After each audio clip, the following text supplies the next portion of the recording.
Gravando. Bom dia a todos aí nesse dia meio friozinho. Bem-vindos a mais uma aula de Mecânica Clássica 1. Na aula de hoje eu vou começar aqui na mesa digitalizadora, só para dar um exemplinho que pode ser interessante, que envolve oscilações harmônicas e é bem legal, que está ligado com as chamadas forças de Van der Waals dispersivas. Eu não vou entrar em detalhe, então vai ser uma coisa bem rápida e semi-quantitativa, e depois eu volto para a apostila. Eu interrompo esse compartilhamento e na mesma gravação a gente volta para a apostila para terminar o capítulo, ok? Então, deixa eu botar isso aqui grande. Tá. Então, a ideia aqui é, sei lá, poderia ser um comentário, ou... Opa, está em verde aqui, deixa eu voltar para o nosso azul. Por favor, me interrompam sempre que vocês quiserem, até porque o que eu vou falar é um pouco além do nosso curso, mas é interessante, de vez em quando, fazer algumas conexões com outras coisas, tá? Então, eu vou falar um pouquinho aqui sobre forças de Van der Waals. Vocês já ouviram falar, provavelmente, na palavra Van der Waals. Dispersivas. Eu já havia comentado com vocês sobre os tipos de forças de Van der Waals, provavelmente. E eu posso até falar de novo rapidamente, porque essas tais forças dispersivas, elas não são muito fáceis da gente entender. Eu havia falado em alguma aula, em algum bate-papo, que é fácil entender a força entre duas moléculas polares, ou seja, que tem um momento de dipolo permanente. Por quê? Porque uma delas cria um campo, esse campo atua no outro dipolo, e a gente sabe lá de Física 3 que um dipolo na presença de um campo não uniforme, porque o campo criado por um dipolo é não uniforme, e o outro dipolo que se encontra nesse campo está num campo não uniforme. E aí esse dipolo sofre uma força, que é alguma coisa do tipo P escalar grade, que atua no campo elétrico, mas não vem ao caso. Bom, existe também a força, e essa força é chamada de força de Van der Waals de orientação, até porque a gente tem que fazer uma média, né, para calcular, por exemplo, a força entre duas moléculas de água. Essas moléculas de água têm momentos de dipolo permanente, mas elas não estão fixas, então não vai ser um cálculo tipo eletrostático, como se as duas moléculas estivessem fixas. Se fosse assim, seria uma força 1/R4, que foi exercício de uma lista até calcular uma fórmula bem geral. Mas essas moléculas têm uma agitação térmica e elas sofrem choques e suas orientações variam aleatoriamente. A gente tem que fazer uma média, faz lá a média ponderada, usa o peso de Boltzmann e tudo mais, e chega lá numa força que cai com 1/R7, cai com R7. A interação é 1/R6. Mas ela tem uma explicação clássica. Tem uma outra força, chamada força de Van der Waals de indução, que é a força entre uma molécula polar e uma molécula apolar. Por exemplo, entre uma molécula de água e até um átomo, por exemplo, de hidrogênio. Tá certo? Embora o átomo de hidrogênio não tenha, lá no seu estado fundamental, um momento de dipolo permanente, ele está sob a ação de um campo. E quando alguém está sob a ação de um campo, o campo elétrico ele tende a empurrar cargas positivas num sentido e cargas negativas em outro sentido. Então, se a gente pensar nesse átomo de hidrogênio como sendo o próton ali, a carga positiva, e o elétron como se fosse uma nuvenzinha, por exemplo, deixa eu fazer aqui a gente poderia pensar o seguinte: pega aqui, desenha, deixa eu subir isso aqui um pouquinho, desenha aqui esse cara. Isso aqui seria uma nuvenzinha cuja carga total é a carga do elétron. O próton estaria, por exemplo, aqui no caso de equilíbrio, mas se você aplica um campo elétrico, vamos supor que você aplique um campo elétrico para cá,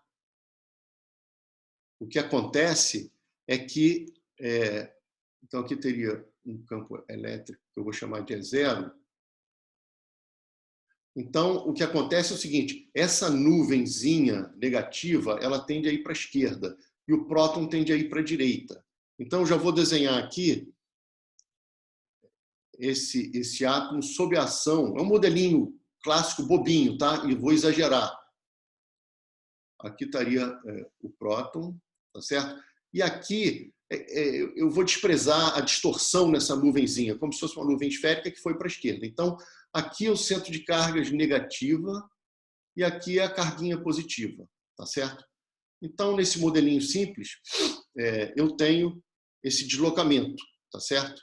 E aí vocês podem pegar e criar um vetorzinho aqui, que eu posso chamar de L, e o meu momento de dipolo, ele é a carga, isso aqui é o módulo da carga do elétron, seria a carga do próton, vezes vezes o vetor L. Isso que vocês aprenderam em Física 3, um dipolinho é carga vezes a setinha que sai da carga negativa para positiva. A carga negativa ela está aqui como se fosse no centro dessa esferinha, tá certo?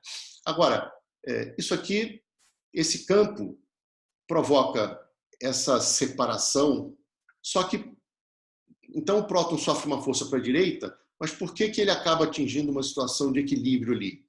Porque ele está dentro de uma esfera uniformemente carregada, só que fora do centro dela. E vocês lembram lá de Física 3 também? Como é que é o campo de uma esfera uniformemente carregada?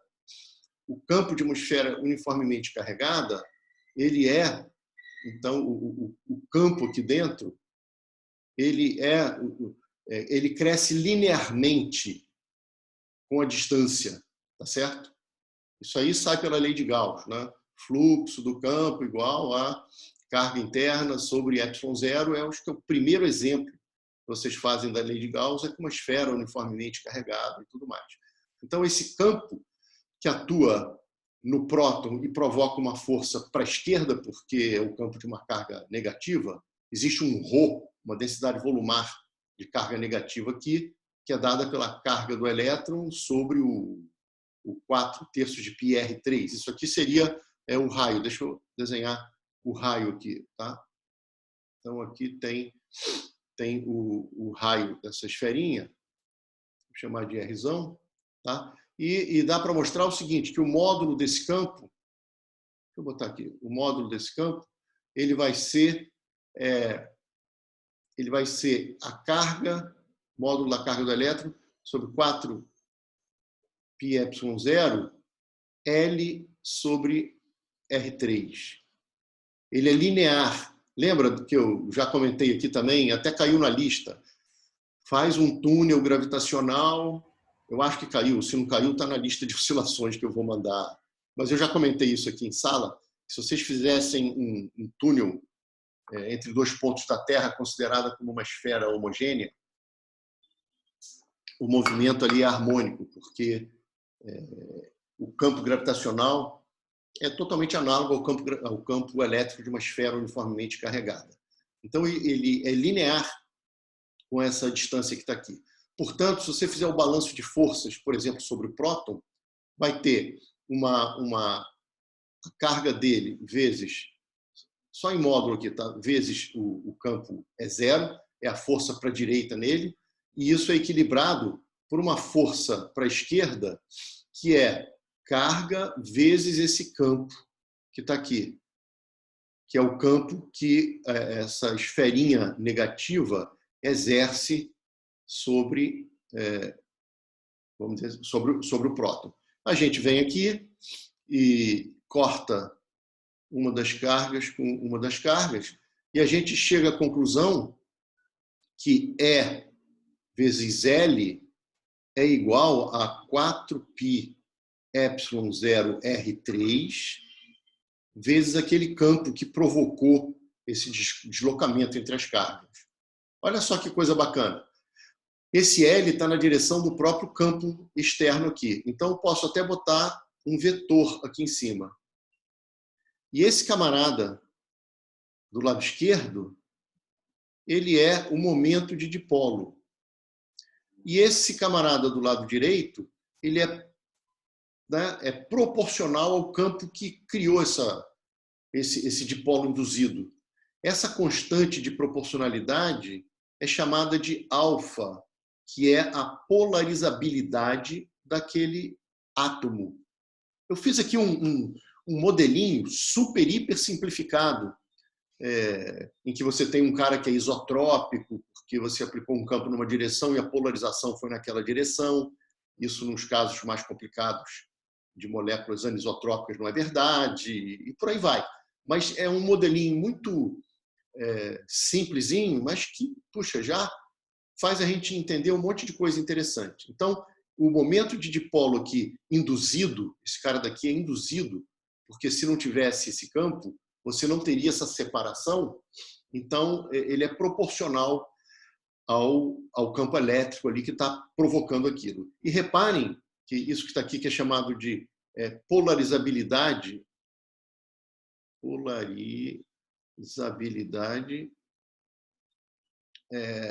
está sendo um modelinho aqui, a gente está vendo que vai com o volume, né? Vai com R3 ali. Tem um ε0, conta de unidades. Então, a gente já pode esperar o seguinte, que a polarizabilidade de átomos tem a ver com o seu volumezinho, que é raio de Bohr ao cubo, né? E átomos, então, maiores tendem a ser mais polarizáveis eletricamente do que outros átomos. E aí, se você conseguir átomos, quando você coloca átomos excitados, com aqueles níveis N muito altos, você consegue raios muito grandes e aí você tem polarizabilidades que mudam por ordem de grandeza. Tá?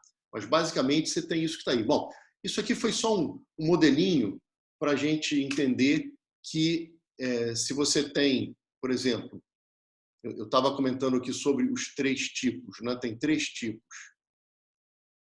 E aí o primeiro tipo foi o que a gente chamou de Van der Waals de orientação. Então, aqui, orientação. Então, por exemplo, aqui poderia ser água, né, com água. Só que lembrem-se, eu estou desenhando aqui, parece que a coisa está estática, mas para fazer essa continha, vocês têm que levar em conta efeitos térmicos e tal. Nessa configuração que eu desenhei, o O fica mais negativo, o H fica mais positivo, você tem aqui um momento de dipolo, nesse caso assim, aqui você tem um momento de dipolo assim, mas você tem que levar em conta efeitos térmicos, então, mais efeitos térmicos, e você chega num valor que a energia de interação, nesse caso, de orientação, vamos dizer assim, vai com -1 sobre R à sexta. Tá? Se essas moléculas estivessem fixas, seria 1 sobre R4. Bom, aí depois eu falei do segundo caso, e por isso que eu fiz esse rascunhozinho aí. O segundo caso, a gente chamou de Van der Waals de indução. De indução. Por que a palavra indução? Porque eu tinha, por exemplo, uma molécula de água, que tem lá um momento de dipolo, e aqui eu tinha só um átomo de hidrogênio. Então, por exemplo, aqui por exemplo, né, um átomo de hidrogênio. Ou poderia ser uma molécula apolar também, qualquer uma delas, no estado fundamental não tem momento de dipolo permanente. Então, aqui a gente tem hidrogênio. Pois bem, esse cara daqui tem um momento de dipolo permanente, né? Aqui tem um momento de dipolo permanente, então vai existir um campo. Vai existir um campo atuando no nosso átomo que é diferente de zero. E aí acontece, vamos dizer, isso que está acontecendo aqui, você também faz a continha e consegue mostrar, não é nosso interesse aqui também, mas a gente pode discutir, consegue mostrar que esse U de indução, Van der Waals de indução, esse aqui é de orientação, ele também é proporcional a menos 1 sobre R6, tá certo? Dá até para entender o porquê desse camarada daqui, porque o U entre um dipolo, deixa eu subir isso que está aqui, né? Deixa eu botar aqui um pois. A gente sabe que o U de um dipolo ele é proporcional a menos o P escalar o campo. Só que tá atuando nele ali, tá? Só que esse campo é um campo de um dipolo. Mas esse cara daqui, esse P, ele é um P que é induzido. Então, ele tem um alfa vezes o campo. Tá certo? É o que nós vimos aqui do lado. Ó. O P induzido é proporcional ao campo, onde a constante de proporcionalidade é a polarizabilidade daquele átomo. Escalar o campo. Mas o campo de um dipolo, física 3, é inversamente proporcional a 1 sobre R3. Portanto, isso aqui dá alfa e alfa, né? Cuidado aqui com essas letras. Então, aqui, isso aqui seria alguma coisa, vou botar assim, tá? Que tem menos, que vai dar o caráter atrativo da força, a polarizabilidade atômica. Aqui vai aparecer, esse campo é um campo criado pelo dipolo da água, da molécula que era polar, então vai aparecer ali aquele dipolo ao quadrado e vai aparecer R a sexta também. Legal, ó. Aqui R a sexta, aqui R a sexta, e beleza, até aí a gente entende. A questão é quando a gente vai... Deixa eu mudar de página daqui. A questão é quando a gente vai para o terceiro caso, que era o que eu queria falar, mas talvez para entender um pouco melhor, tenha sido interessante ter falado desses outros dois. Esse terceiro caso é o chamado Van der Waals de dispersão. Não importa agora o porquê desse nome, mas eu vou dizer Van der Waals de dispersão. E o que acontece aqui é que a gente tem aqui um hidrogênio, por exemplo, e um hidrogênio aqui. Né? Então, aqui a gente tem um cara que não tem momento de dipolo permanente e esse também não tem momento de dipolo permanente. Então, como é que a gente explica isso classicamente? Classicamente não dá para explicar. Tanto é que essa força de Van der Waals de dispersão, ela só pôde ser explicada satisfatoriamente depois do advento da mecânica quântica. Ela foi explicada por um cara chamado London. Na verdade, tem um outro cara chamado Eisenschitz também, mas vou botar London 1930. Tá? Muitas vezes ele é até chamada de força de London Van der Waals. Então, isso que está aqui só é explicado, só tem explicação razoável, né? Explicação via mecânica quântica. E é o que a gente vai fazer agora, a gente vai fazer um modelinho, chamado modelinho semiclássico, muito bacaninha, que tem a ver com oscilador. Então, via mecânica quântica, tá? Então, foi só para a gente fazer uma viagenzinha. Vamos fazer esse modelinho. Por favor, gente, me perguntem a qualquer momento, porque é muito bacaninha esse modelinho que a gente vai fazer. E eu não vou abrir as contas, não. Só vou botar o passo inicial e dar a ideia, tá bom?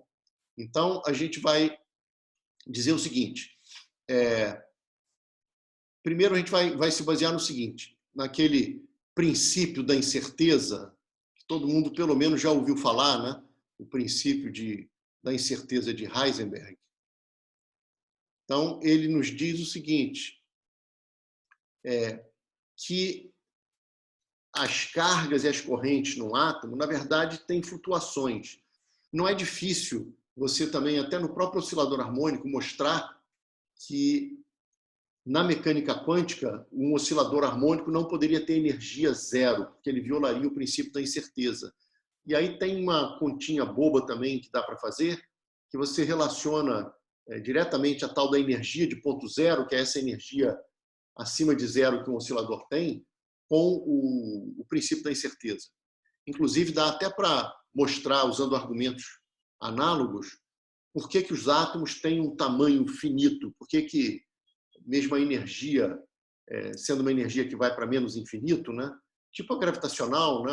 A energia coulombiana ali também, por que tem um tamanho finito onde os átomos têm o tamanho que têm?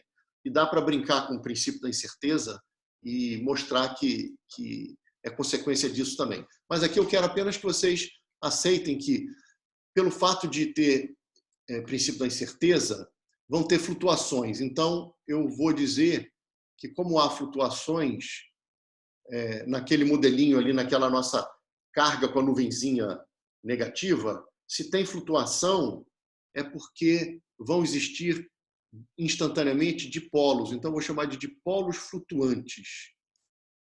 Repito, essa não é uma conta exata, tá bem? É só uma ideia, por isso o nome semiclássico, que a gente vai usar muitas ideias clássicas e um pouquinho de quântica, muito, muito pouco mesmo, tá?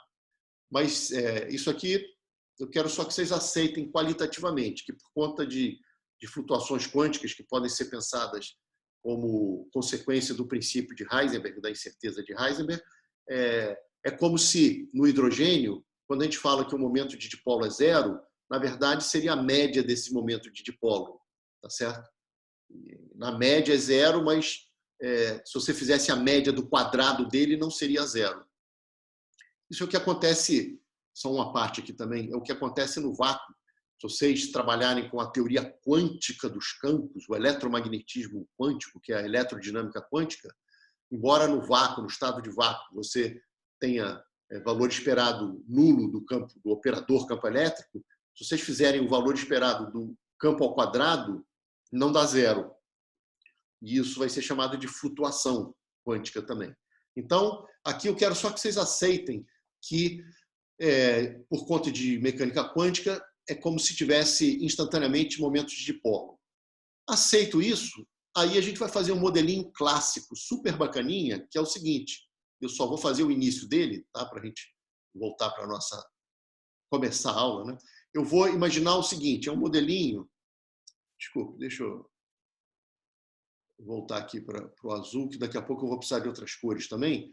Então, eu vou dizer o seguinte, olha, é um modelinho simples, que é o seguinte, o meu átomo, por simplicidade, ele vai ser pensado como um dipolinho flutuante. É claro que esse dipolinho flutuante ele teria que ter todas as direções, né? Ele está flutuando, tal. Mas eu vou fazer um modelo em que as flutuações são unidimensionais ali. É claro que isso a gente já não vai chegar nos fatores corretos da resposta, mas é só para ver o que essas flutuações trazem para a interação desses caras. Então, é como se eu tivesse um átomo aqui e ele fosse um dipolo flutuante. E o dipolo flutuante, para mim, é como se fosse cuidado agora, tá? O átomo é neutro, mas o fato dele ter um dipolo flutuante é como se eu tivesse aquelas carguinhas se movendo, aquele centro de carga negativa ou próton ali, eles estivessem se movendo. Então, só para fazer isso em termos de conta, eu vou supor que eu tenho aqui, isso é só um modelinho, tá, gente? Opa, não era isso que eu queria fazer. Eu quero voltar para cá. É como se eu tivesse aqui uma carguinha presa numa mola, tá bem? Tá? O átomo é neutro. Isso aqui é só para simular esse cara que está oscilando aqui em torno de uma posição de equilíbrio. Ele simula, esse camarada daqui, ele simula um dipolo flutuante. Então, é um modelinho de oscilador harmônico para simular, né? Isso aqui simula o dipolo flutuante do átomo 1, o dipolo flutuante.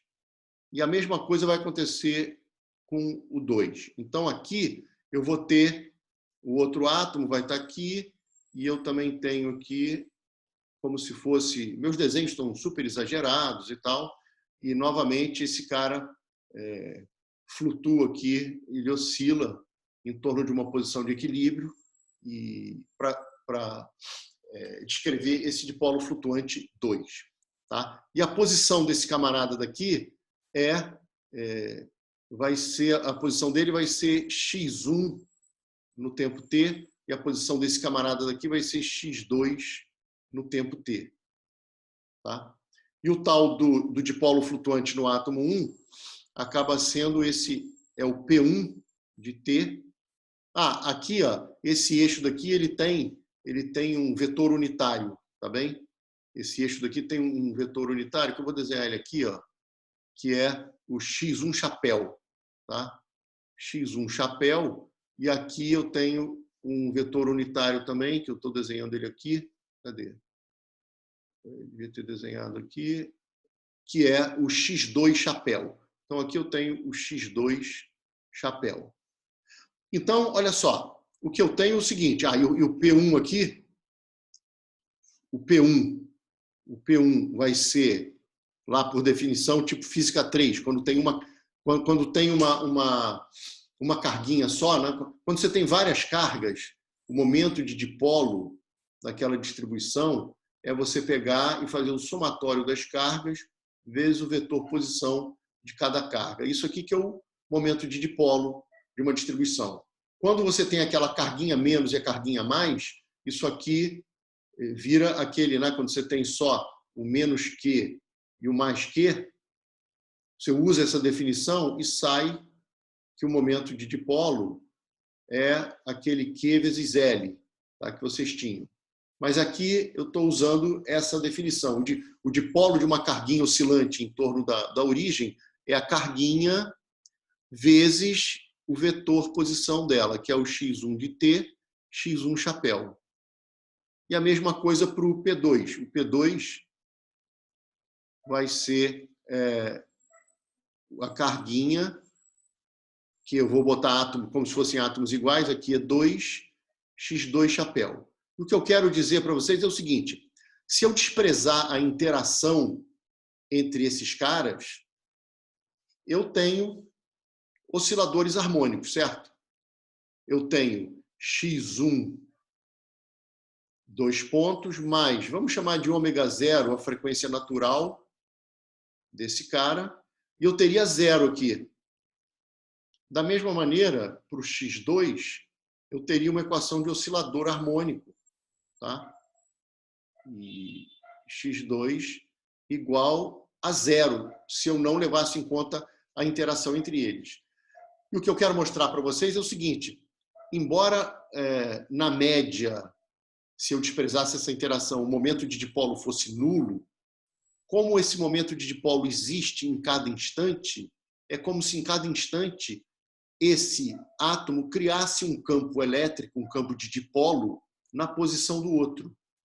E o outro, o segundo, é como se instantaneamente ele criasse um campo elétrico em cada instante, em todo o espaço, em particular na posição do primeiro. Então, eu vou levar isso em consideração, porque eu estou levando em consideração isso. Eu tinha 2 átomos de hidrogênio que classicamente não deveriam interagir, mas por conta de quântica, eu estou olhando para eles como 2 dipolinhos flutuantes. E como eles têm momento de dipolo instantâneo, em cada instante eles têm lá um P para algum lado, esse P cria um campo e esse campo atua no outro. Então, eu vou fazer a minha segunda lei de Newton lá, atuando no outro. E aí, como é que a gente faz?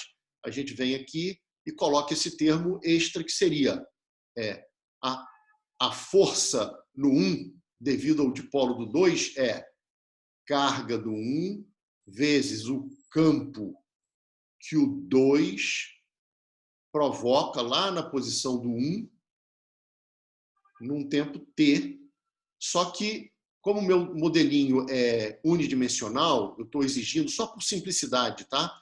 Que o dipolinho flutue aqui, esse campo tem que ser projetado aqui. Quando eu estou fazendo a segunda lei de Newton, eu estou pegando a projeção dessa força. Então, eu tenho que pegar esse cara e fazer a projeção dele aqui.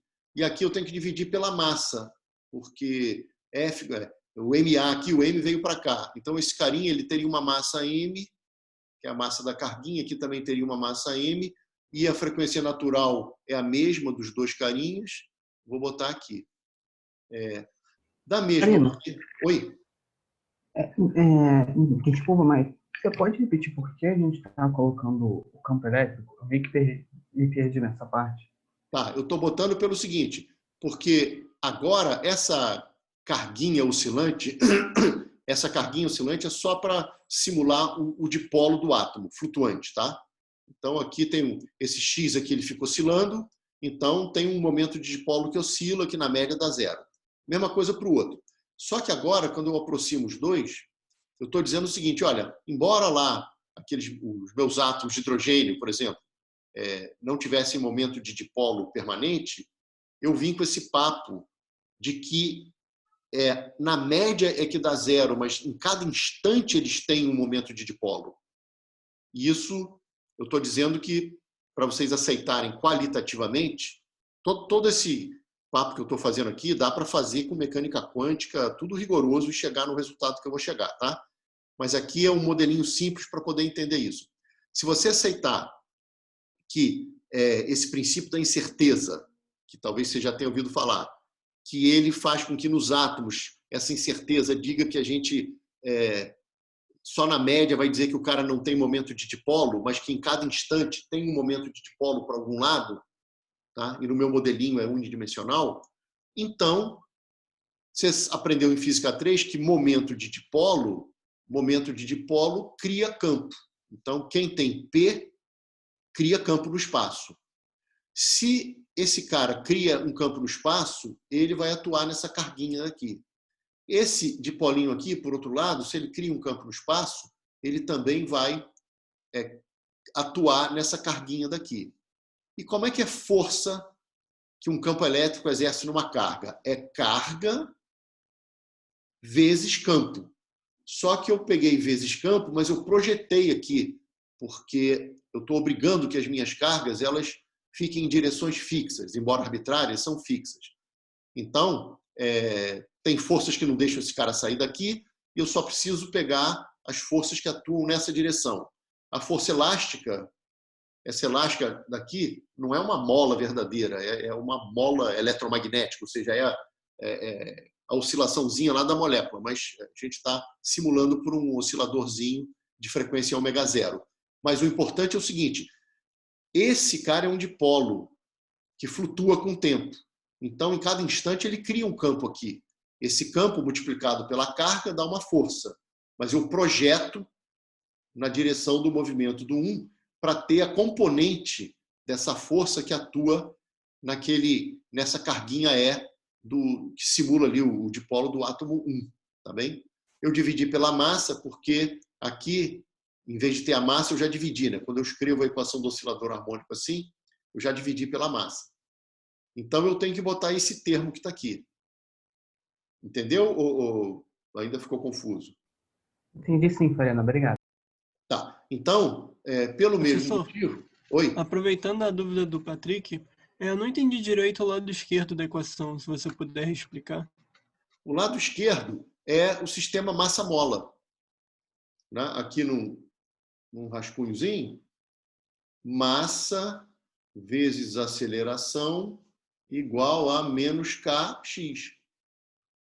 Divide por m, passa tudo para a direita, x 2 pontos, mais k sobre m a gente chama de ômega zero quadrado, x igual a zero. Então, isso é o oscilador harmônico que ficaria aqui para sempre sem ser perturbado se não existisse o outro átomo simulado por um dipolo oscilante para perturbá-lo. A perturbação é esse lado direito aqui. Esse cara daqui é que está perturbando o meu osciladorzinho ali, tá bem? Então, eu estou Entendi, fazendo... fez sentido. eu estou fazendo um F igual a MA para um oscilador. Aí você escreve isso que está aqui. Aí eu falo, Luca, tem um outro cara que eu esqueci de te dizer. Aí você fala, tá bom, quem é? Eu falo, é uma força elétrica. Aí você vai falar, tá bem, me dá o campo que eu ponho essa força, que é carga vezes campo. Aí eu te digo que o campo é o campo que o sistema 2 faz no 1. Aí você escreve lá, campo que o 2 faz na posição do 1. Com o tempo. Só que nesse modelinho, esse cara é obrigado a se mover nessa direção. Então você tem que projetar para ter a componente da força ali. E aqui a mesma coisa, você vai ter o E sobre M, é o campo do 1 na posição do 2, projetado na direção do 2. Aqui tem um detalhezinho muito importante, que é o seguinte: o meu desenho está fora de escala e a distância entre os átomos, que eu não botei aí na figura, e agora se eu puser vai ficar horrível, porque vai cortar todo mundo aqui, né? Mas seria a distância desse cara até esse aqui, que eu vou chamar de R. Esse R é bem maior do que... poxa, esse maior ficou horrível aqui. Vamos tentar melhorar um pouquinho. Esse cara é bem maior do que o X1 máximo, o módulo do X1 máximo, ou o módulo também do X2 máximo. O que eu estou querendo dizer com isso? Eu estou querendo dizer que pensar naqueles átomos, como dipolinhos, é uma boa aproximação, tá? E mais ainda, que esses caras se mexem tão pouquinho que o campo que o outro cria na posição deles praticamente não varia enquanto ele oscila. Isso é chamado de aproximação de dipolo. Então, repetindo, esse cara daqui é da ordem ali até de fração de Ångström, né? Porque Ångström é o tamanho lá do átomo. Isso que está aqui é uma distância já que pode ser de muitos, dezenas e dezenas, centenas de Ångström, ou até mais, entendeu? Então, eu estou numa aproximação que é chamada aproximação de dipolo, que vocês também viram em Física 3, né? Quando vocês estão muito perto de uma distribuição, você está vendo bem qual é a distribuição. Quando você vai se afastando, você pode começar a pensar naquela distribuição numa primeira aproximação como uma carga pontiforme localizada num pontinho, com a carga total da distribuição. Mas isso pode não ser muito bom. Primeiro, porque a distribuição pode ser neutra, até como ocorre nas moléculas, ou porque você ainda não está longe o suficiente. Se você se afastar mais um pouco, o primeiro termo de correção é o chamado termo de dipolo, e assim por diante. Se você estiver muito distante, o primeiro termo é o termo de monopolo, mas se a distribuição for neutra, como nos átomos e moléculas, o primeiro termo é o dipolo. Então, para você poder pensar em átomos como dipolinhos, você tem que estar com uma distância entre eles bem maior do que o tamanho deles, tá bem? Então, isso está sendo suposto, e dessa forma, isso que está aqui, esse carinha daqui, o R1 e o R2, que em princípio deveriam ser a própria posição instantânea ali daquela carguinha, pode ser pensada como uma posição fixa, porque a variação é muito, muito, muito pequenininha ao longo dessa oscilaçãozinha.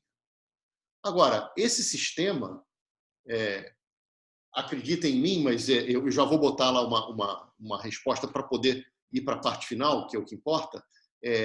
Esse campo, vocês têm que voltar em Física 3 e botar o campo de um dipolo. Só que o campo de um dipolo de Física 3 era para o dipolo estático.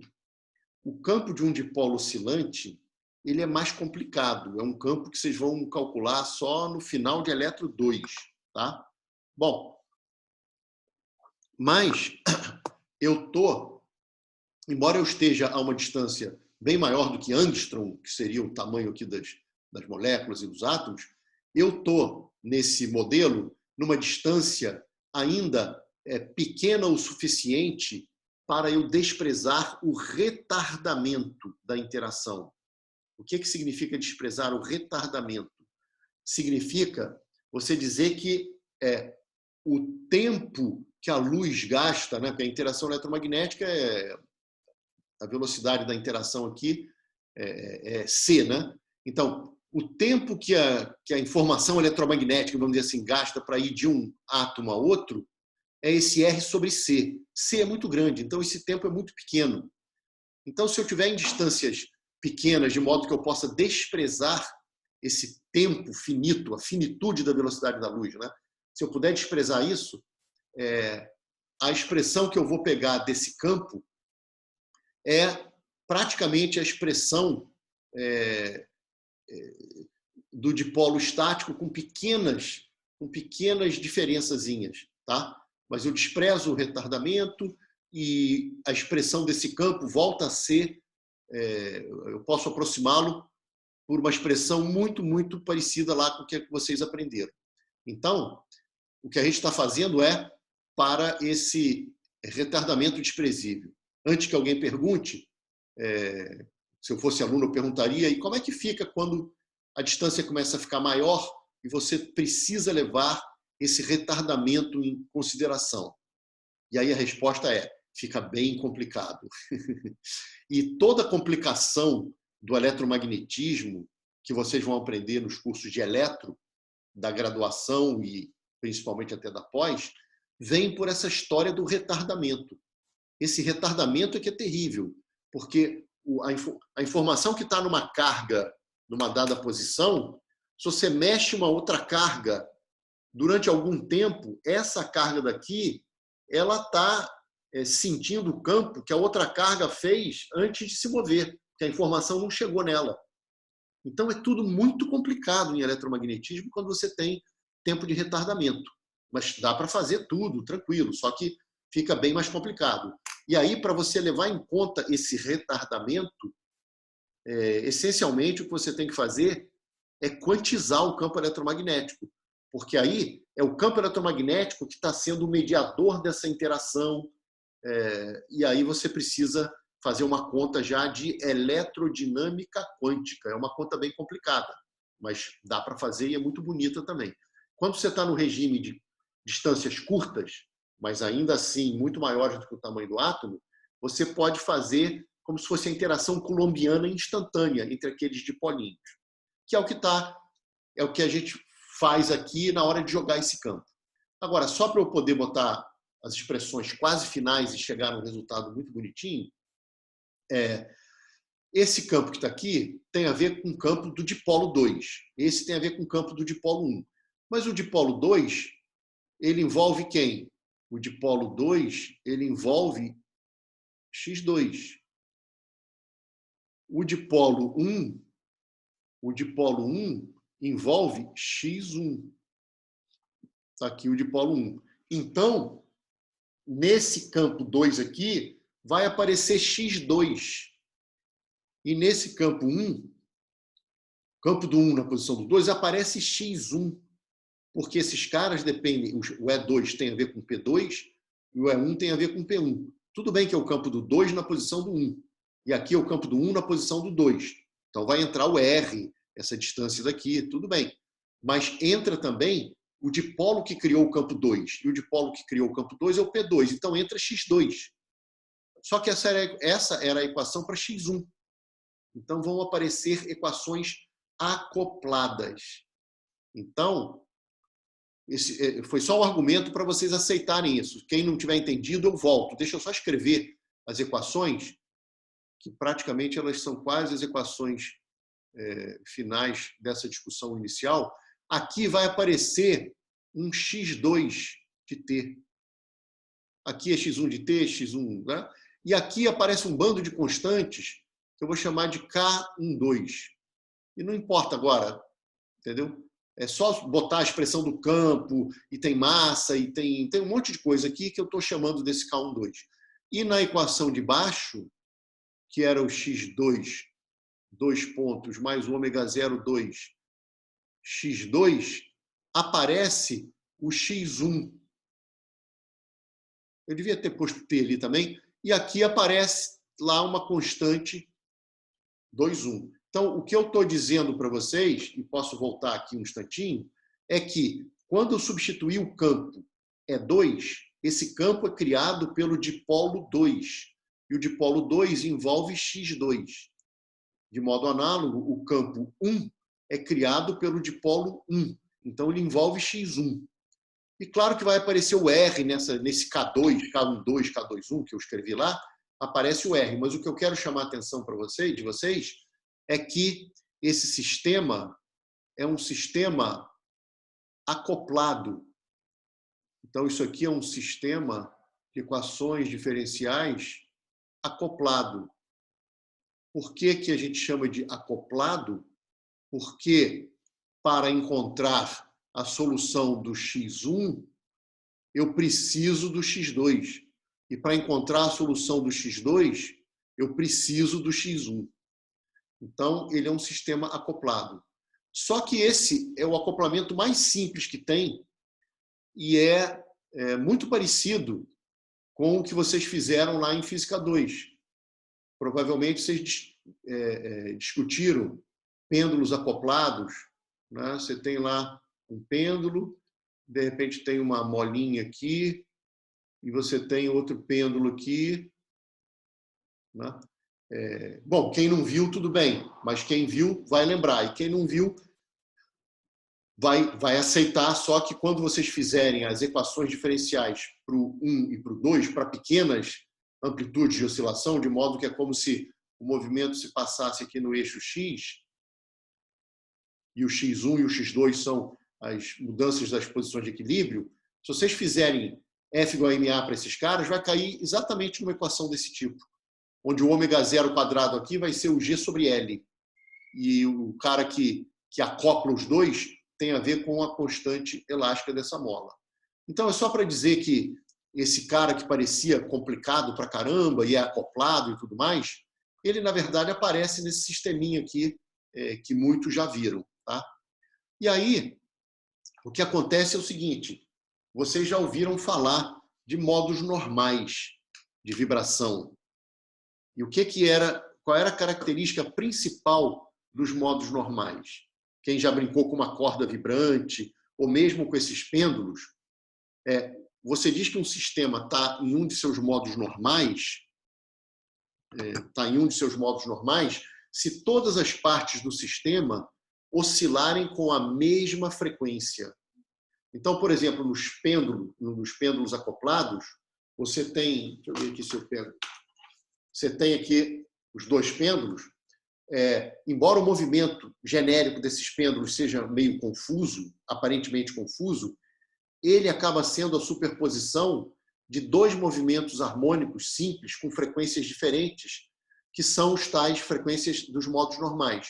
Um deles é o modo que é chamado modo simétrico. Se você coloca esses pêndulos para oscilarem, são pêndulos idênticos, tá? Para facilitar, com a mesma amplitude, a mola vai ficar sempre no seu tamanho natural. Esse é o chamado modo simétrico. E se você pega e puxa um de um valor e abre o outro com menos aquele valor, eles vão ficar oscilando assim para sempre no chamado modo antissimétrico. Então, esse tipo de coisa acontece em outros sistemas que têm os modos normais. E como é que você busca, então, a solução desses modos normais? Eu quero desacoplar esse sistema. Para desacoplar, a gente vai buscar os modos normais. Só que, como eu falei, lembrando aí também dos pêndulos, a característica dos modos normais é que todos oscilam com a mesma frequência. Então, se eu quero descobrir quais são essas frequências dos modos normais, eu chuto soluções desse tipo aqui, o meu x1 de t, eu chuto um movimento, vamos usar notação complexa, tá? Eu chuto lá um E elevado a I ômega t para ele, mas aí eu chuto também o movimento para o segundo com a mesma frequência. Isso aqui que é muito importante, gente. O fato de eu botar o mesmo ômega aqui, eu estou buscando soluções de modos normais. Se ao pegar esse chute aqui, substituir o meu sistema eu chegar à conclusão que não existem frequências tais que isso aqui aconteça, aí eu vou dizer que esse cara não tem modos normais, é um sistema mais complicado. Mas como aqui é tudo linear, é um acoplamento tranquilo, você vai ter os modos normais. E é exatamente isso que o pessoal faz para resolver o pêndulo. Se vocês forem no Moisés 2, de Física Básica, tenho certeza que lá tem esse probleminha. E se você quer descobrir as frequências dos modos normais, você joga isso aqui dentro e tenta descobrir quais são essas frequências, qual é essa frequência, ou quais são as frequências que permitem movimentos desse tipo. É claro que o A1 e o A2 podem ser bem diferentes. E, no caso, esses caras daqui, em princípio, são até números complexos, porque tem uma fase entre eles. No exemplo do pêndulo, num caso eles estão em fase, no outro caso eles estão defasados de π. O bacana é o seguinte, é que se vocês fizerem isso, vocês vão encontrar duas raízes, porque tem dois modos normais, que nem no pêndulo tem dois modos normais, o simétrico e o antissimétrico, aqui vocês vão encontrar dois modos normais. Então, o que eu estou falando é o seguinte, a presença dessa interação entre eles, tá certo? Se você não tivesse essa interação, você teria frequência ômega 0 para os dois, tá bem? Os dois dipolinhos oscilariam com a mesma frequência. Quando você coloca a interação devido aos dipolos flutuantes, você acoplou o sistema e, ao desacoplar, você encontra dois modos normais, um com uma frequência ômega mais e outro com uma frequência ômega menos, que não vem ao caso aqui botar as expressões, mas é como se você quebrasse a degenerescência dessas frequências. Então, você passa a ter... É como se esse sistema que está aqui, assim como o pêndulo, que o movimento dele é uma superposição de dois modos normais. Aqui também, esse sistema acoplado, de osciladores acoplados, é equivalente a dois osciladores desacoplados, porém com frequências que ficaram diferentes. Então, você vai ter osciladores simples com uma frequência ômega mais e um outro oscilador simples com a frequência ômega menos. Aqui entra agora a quântica, gente. É o pouquinho de quântica que vai entrar. Então, agora entra um pouquinho de quântica. Por isso que esse modelinho se chama um modelo semiclássico. Eu fiz clássica o tempo todo aí, só disse que tinha que ter dipolo flutuante, mas fiz F igual a MA, lei de Newton, e desacoplei e tudo mais. Agora que eu desacoplei, eu tenho... isso aqui é como se fossem dois osciladores harmônicos independentes. Os modos normais são oscilações independentes. Então, eu vou e uso quântica. Usar a quântica é quantizar o oscilador. E aí, gente, vocês vão ter que aceitar o seguinte. Vou fazer o meu rascunho do outro lado aqui, tá? Porque eu escrevi a setinha para cá. Vocês vão ter que aceitar uma informação que eu vou dar para vocês, tá? Mas é uma informação que muitos já sabem. Quem não sabe, fiquem tranquilos, porque é uma das primeiras coisas que vocês vão aprender em Quântica 1, até talvez em Física 4, tá certo? É que num oscilador harmônico, se você pega o meio de K x2, tá certo? E o K aí é m ômega 0 ao quadrado, o que acontece é que os níveis eles não são contínuos, não pode ter qualquer energia. Você está na mecânica quântica, as coisas estão quantizadas, né? Sistemas ligados têm energia discretizada.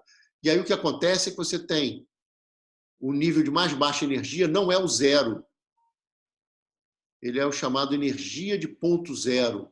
E assim por diante. Então, esse camarada daqui, vocês vão aprender que esse cara daqui, ele é meio de H cortado. H cortado é a constante de Planck dividido por 2π, vezes o ômega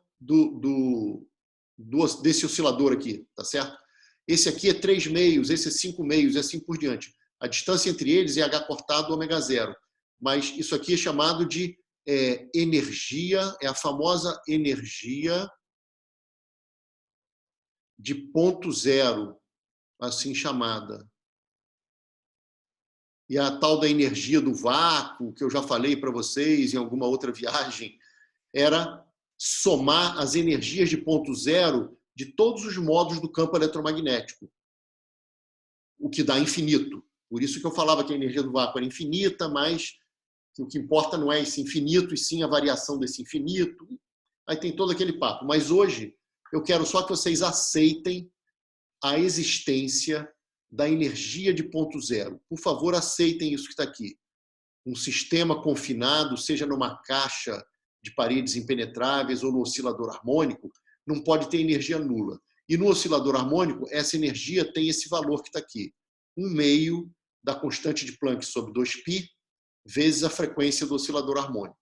Então, você, quando vai buscar a energia desse sistema, que eram os dipolinhos interagindo, você vai dizer o seguinte: os átomos estavam no fundamental, eu estava simulando átomos no fundamental. Então, eu vou quantizar os meus osciladores, porque eles agora estão independentes. Então, eu falo, olha, a energia de ponto zero do primeiro é essa daqui. A energia de ponto zero do segundo é meio de H cortado vezes a frequência daquele outro oscilador. Só que eu estou interessado não nessa energia, mas eu quero saber a modificação que eu provoquei na energia quando eu considerei os dipolos flutuantes. Então, antes, quando eu não considerava os dipolos flutuantes, eu tinha lá o meu oscilador com ômega zero, os dois independentes. Então, na quântica, eu já tinha os carinhas quantizados com a energia de ponto zero deles.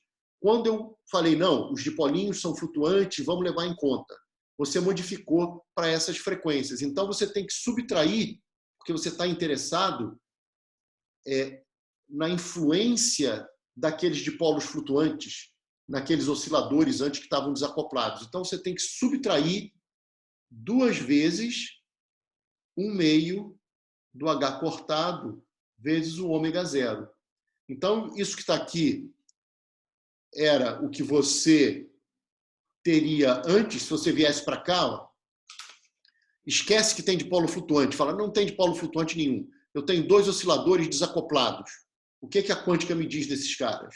A quântica vai dizer que, no fundamental, cada um tem meio de H cortado ômega zero, então os dois têm 2 vezes isso. Entendeu? Agora, quando eu falo não, tem... Deixa eu limpar isso aqui que estava... Tá. Agora, você fala, não, eles não estão desacoplados, eles estão interagindo, porque embora eles sejam neutros e sem momento de dipolo permanente, ele tem flutuação quântica, e eu quero levar isso em conta. Aí a gente fez essa continha clássica, e depois que desacoplou, a gente usa quântica de novo. Fala qual seria a energia quântica do fundamental de 2 osciladores com frequências ômega mais e ômega menos. É meio de H cortado ômega mais meio de H cortado ômega menos. E aí, gente, a única coisa de... Oi, Gabriel, quer falar alguma coisa? Eu ia pedir para você repetir, por favor, essa última parte, que eu não entendi muito bem. Claro. Isso aqui, cara, eu sei que eu fugi bastante do curso, mas tem oscilação harmônica aqui, tá bem? Então, é por isso que eu estou falando. Mas isso aqui é uma coisa espetacular. Isso não fui eu que fiz, não. Isso é conhecido, tá? Esse modelinho dos dipolos flutuantes para entender forças dispersivas, de Van der Waals dispersivas. E essas forças aqui que a gente está aprendendo a calcular nesse modelinho, isso aqui vai nos levar à força entre 2 átomos de hidrogênio próximos um do outro. Nesse modelinho que não vai acertar o fator numérico, mas ele vai acertar um monte de coisas que eu já vou comentar. Isso aí, cara, são as famosas forças de Casimir. Se vocês já ouviram falar, forças entre 2 placas neutras, sem momentos de dipolo, no vácuo, elas se atraem. Forças entre objetos macroscópicos neutros, mas polarizáveis, as tais forças de Casimir nada mais são do que forças dispersivas de Van der Waals, só que levando em conta retardamento, e aí fica mais complicado. Então, vale o esforço. Eu sei que muita gente deve estar assim, pô, o cara viajou demais hoje na aula e tal, mas eu não vou cobrar isso em prova, tá? Fiquem tranquilos. Mas acho que é um adianto assim enorme, cara, no conhecimento de vocês entenderem esse modelinho. Então, perguntem tudo. Deixa eu tentar explicar aqui novamente. Eu tenho dois átomos que são neutros sem momento de dipolo. Então, para mim, aluno de Física 3, acabou aí. Não tem força entre eles. E se alguém chegasse para mim e falasse, olha, mas esses átomos são como se fossem osciladorzinhos ali, flutuando e tal, tudo bem. Se eu quantizo um átomo sozinho, sem a influência do outro, e penso nele como um oscilador harmônico, eu vou lá e aceito o que eu falei de mecânica quântica, que todo oscilador harmônico quântico no seu estado fundamental tem uma energia de ponto zero, que é dada por isso que está aqui. Então, hoje, vocês têm que aceitar isso, não tem jeito. Tá? E isso aqui, vocês podem aceitar de diversas maneiras. Acreditem que se vocês resolverem a equação de Schrödinger, que essa equação vocês já ouviram falar, provavelmente em Física 4. Bom, vocês estão fazendo agora em Física 4. Bom, mas certamente vocês já ouviram falar na equação de Schrödinger. É como se fosse o F igual a MA lá da mecânica ondulatória, da mecânica quântica. Se vocês resolverem quanticamente o oscilador harmônico, sai isso que está aqui. Então, aceitem que um dia vocês vão calcular isso. Um outro comentário é o seguinte. Dá para brincar com o princípio de Heisenberg, né? Aquela história que o ΔX e o ΔP tem que ser sempre maiores ou iguais a um certo valor, que é H cortado sobre 2, que talvez a maioria já tenha ouvido falar, quer dizer, você não pode medir posição e velocidade simultaneamente com a precisão que vocês quiserem. Tem uma continha que eu posso até, em um outro momento, fazer para vocês, que dá para mostrar que a existência de ponto zero é consequência do princípio da incerteza. Mas hoje, simplesmente aceitem. Isso é uma coisa super conhecida e não tem problema nenhum. E todo mundo vai aprender que, num oscilador harmônico, a energia fundamental não é zero. Ela vale meio de H cortado vezes a frequência daquele oscilador. Então, se eu tiver dois osciladores independentes, com frequência ômega zero, a energia quântica deles no fundamental seria 2 vezes a energia de ponto zero daqueles caras. Só que eu chego para você e falo, olha, esses caras aqui, eles não estão livres da influência do outro. Porque embora na média o dipolo seja nulo, em cada instante, tendo um momento de dipolo, tem um campo no espaço. E um campo vai provocar alguma coisa naquele outro dipolo. Para simplificar, eu fiz um modelinho de dipolo de uma carguinha oscilante. Tá? Isso é só um modelinho para simplificar. Então, o que você tem caramba, na minha equação, eu não vou botar zero do lado direito. Se eu pusesse zero do lado direito, eram 2 osciladores independentes e a energia era essa daqui. 2 vezes a energia de ponto zero de cada um. Mas eu quero levar em conta que o dipolo flutuante de um atua no outro.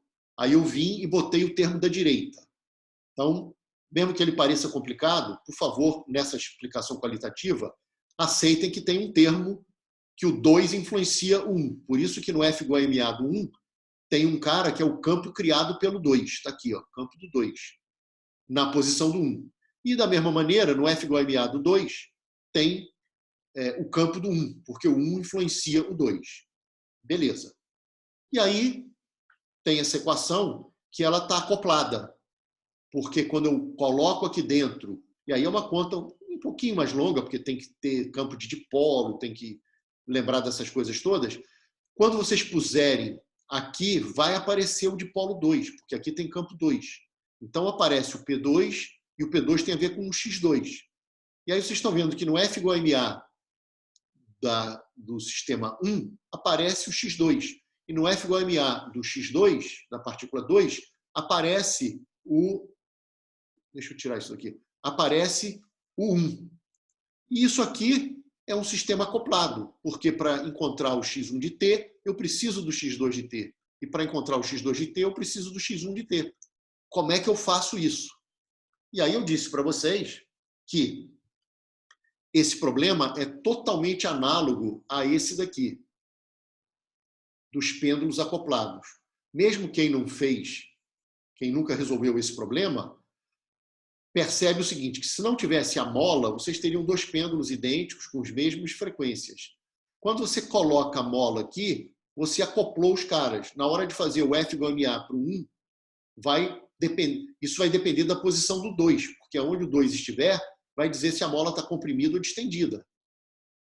Se vocês fizerem o F igual a MA para o 2, vai depender da posição do 1, para saber se a mola está distendida ou comprimida. Por isso é que no F igual a MA do 1 aparece o 2 e na do 2 aparece o 1. Então, essas equações desse problema que pareceu complicado pra caramba, porque entrou esse termo com campo de dipolo, não sei o quê, no fim das contas, é uma equação idêntica na sua forma à equação desses pêndulos acoplados. Esse K12, K21 tem uma expressão lá que parece complicada, mas é um cara que não depende do tempo. Tem R aqui que está fixo, tem um monte de coisa que está aqui, tá? Produtos escalares das orientações, mas é uma constante nessa equação daqui, tá certo? E aí vocês, novamente, têm que acreditar em mim, mas lembrando do problema dos pêndulos, que esse sistema acoplado é equivalente a dois osciladores independentes, porém com frequências diferentes. É o que eu estava falando. As oscilações desse cara são superposições de oscilações harmônicas com duas frequências diferentes. E aqui também, as soluções para esse cara, quando você tenta com a mesma frequência, você encontra, sim, é possível ter soluções em que o sistema 1 e o 2 oscilam com a mesma frequência, mas só tem duas raízes. Uma se chama ômega mais, ou ômega 1, o que vocês quiserem chamar, e outra de ômega menos. O nome mais e menos é porque uma é maior do que o ômega 0 e outra é menor do que o ômega 0, envolve lá um mais ou menos alguma coisa, mas não importa para a gente qual é a expressão delas. Só acreditem que esse sistema é equivalente a dois osciladores independentes, mas eles são independentes com novas frequências, que são as frequências desses modos normais que desacoplam o problema. E aí você fala, bom, como é que eu quantizo? Porque você tinha quantizado antes, quando você desprezou a interação entre eles. E aí essa quantização era fácil, era 0,0 dos dois osciladores antes de estarem acoplados. Quando você acopla, você percebe que, quando faz os modos normais, é como se eles fossem dois osciladores desacoplados, com novas frequências. Aí você vai lá e quantiza de novo. Dois osciladores desacoplados, mas com novas frequências. E aí você bota o 0,0 de um, o 0,0 de outro. Só que você quer saber qual foi a influência das flutuações de dipolo. Então, do teu sistema final, você vai subtrair o que existia antes deles interagirem entre si. É essa diferença de energia que vai ser identificada com a interação de Van der Waals. Então, é essa diferença que vai ser a energia de Van der Waals, dispersiva. E, se fizerem a conta, qual é a conta? Toda a conta é achar o ômega mais e o ômega menos. Acreditem em mim que essa conta, quem tiver interessado, eu posso passar esse tipo de coisa para vocês, ou literatura para isso. Essa conta, que é o U dispersivo, ou chamado U de London-Van der Waals, ela tem um sinal de menos, ela vai ter H cortado ômega 0, ela vai ter a polarizabilidade de cada átomo, como eles são idênticos aqui, vai ficar o alfa ao quadrado, tá? Sobre R6. E vai ter um fator numérico aqui, que obviamente não é correto, tá? Mas todo o resto é o resultado que vem, se você fizer o cálculo da mecânica quântica, com teoria de perturbação, tudo bonitinho, sai exatamente isso, só que com um fator numérico que não vai concordar com esse modelinho, porque também seria demais, né? eu fiz um modelinho unidimensional, usei F igual a MA e tudo mais.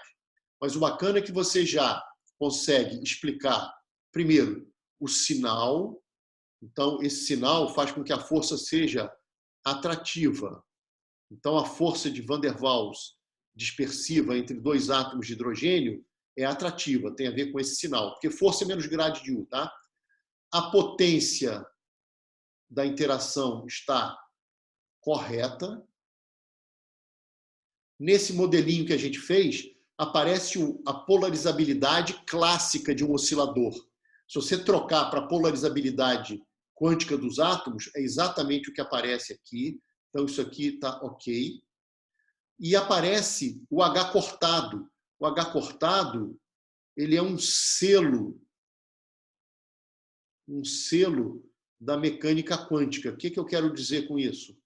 Eu quero dizer o seguinte, sempre que vocês virem H cortado na história, tem quântica ali. Ou seja, saiu sábado à noite, passou num bar, tem H cortado ali, aquele bar é quântico. Então, apareceu H cortado, é quântico. Ou seja, esta interação de Van der Waals dispersiva, ela é de origem quântica. Se você desligar a quântica, não tem essa interação. Ou seja, dois átomos de hidrogênio, se você não considerar quântica, não tem interação.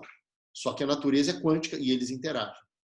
Então, essa é a famosa força, no caso, interação de Van der Waals dispersiva para curtas distâncias. Curtas no sentido de desprezar o retardamento, mas ainda assim grande comparada com angstroms, né? Comparada com o tamanho ali de cada átomo ou molécula.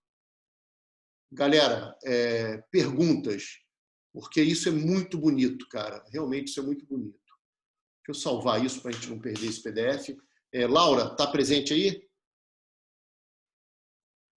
Oi. Tô aqui. Tudo beleza? Bom dia, Laura.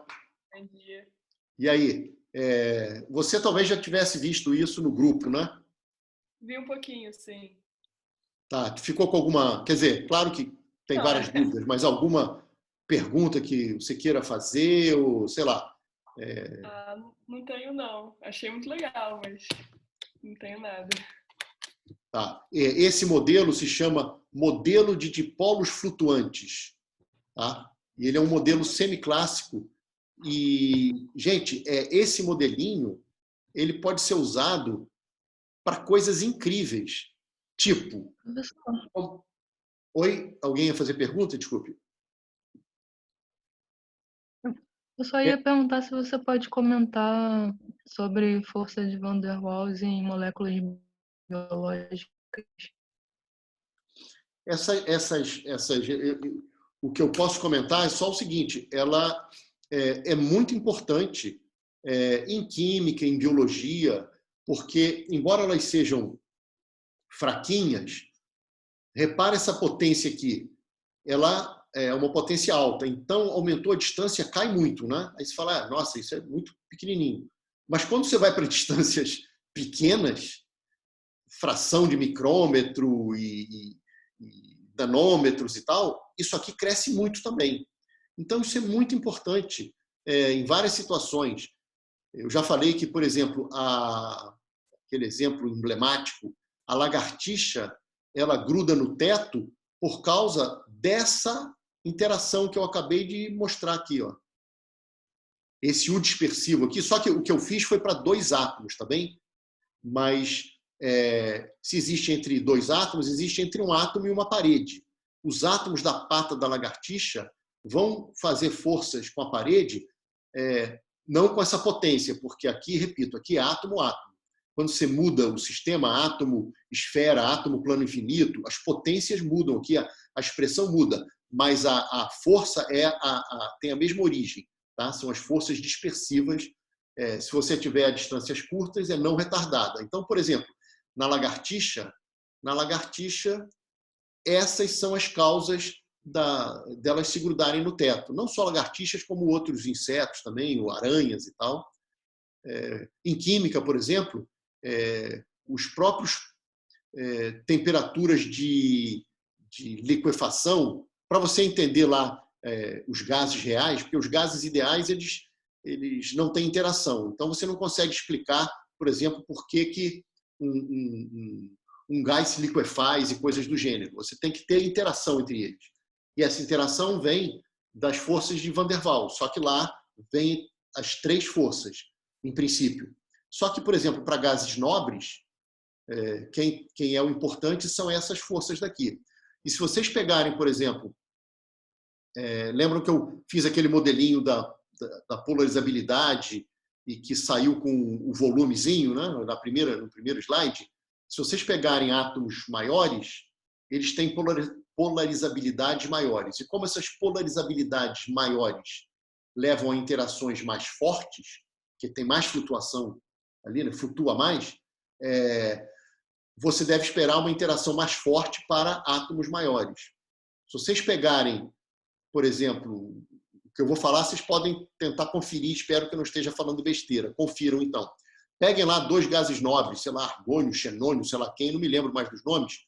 Peguem um cara com um número atômico maior, peguem o maior deles, deve ter uma força de Van der Waals entre eles maior. Se a força de Van der Waals atrativa é maior, isso deve facilitar a liquefação. Então, átomos maiores, procurem esse exemplo e depois venham me dizer se é verdade, átomos maiores devem ter temperaturas de liquefação mais altas. Eu não preciso abaixar muito a temperatura para liquefazer aquele cara, porque a força de Van der Waals entre eles é maior. Então, verifiquem que as temperaturas de liquefação, por exemplo, de gases nobres, elas são diferentes, porque elas são influenciadas diferentemente pelas forças de Van der Waals ali. E por aí vai, na comunidade de colóides, né? Suspensões coloidais, as forças de Van der Waals são muito importantes. Até para coisas esses materiais bidimensionais, tipo grafeno, que são folhas de uma camada de um átomo, mas às vezes vocês põem várias folhas para ter uma multicamada de grafenos, ou tem vários outros materiais da família do grafeno também. Essas multicamadas, elas interagem por forças de Van der Waals. E por aí vai. Então, tem muita coisa mesmo. Essas forças de Van der Waals, quando você vai para teoria de campos, ou se você for para objetos macroscópicos, porque se 2 átomos interagem por essas forças de Van der Waals dispersiva, 2 objetos macroscópicos também. Só que tem que tomar cuidado, porque essa força é uma força não aditiva. Então, não é só integrar os pares para ter a interação entre 2 corpos macroscópicos A e B. Mas essas interações de Van der Waals, no caso com retardamento, elas ficaram muito importantes depois que o Casimir introduziu um método muito interessante baseado na energia de ponto zero do campo eletromagnético para calcular essas forças, essas interações. E aí, esse troço ganhou vida, porque energia de ponto zero e forças de Casimir acabam sendo importantes em matéria condensada, até em cosmologia, onde tem a maior discrepância entre teoria e experimento, que são 120 ordens de grandeza. Depois a gente pode falar sobre isso também.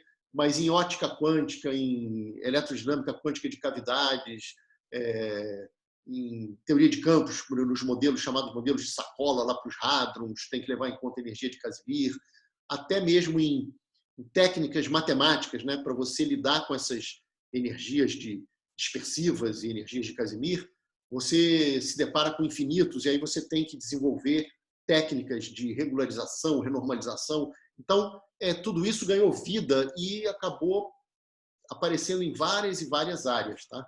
Então, esse exemplo bobinho da aula de hoje, que eu acabei gastando esse tempo muito grande aqui, na verdade, isso aqui é um mundo, né? Isso aqui abre portas para várias áreas e para vários trabalhos interdisciplinares também. Ok? Bom, gente, pode fazer. Eu não entendi muito bem essa parte de frequência mais e menos, no caso seria as frequências dos dois átomos ou... Sim, sim. Seria o seguinte, o que eu estou dizendo é o seguinte, quando um sistema está no seu chamado modo normal, todo mundo oscila com a mesma frequência, mesmo que eles estejam acoplados. Então, esses pêndulos aqui, se você dá um movimento genérico, você vai ver uma coisa meio confusa, né? Eles vão oscilar de uma maneira esquisita. Por exemplo, se você pega um deles e puxa, e deixa o outro na vertical e solta, você vai ter um movimento que é mais ou menos assim, ó.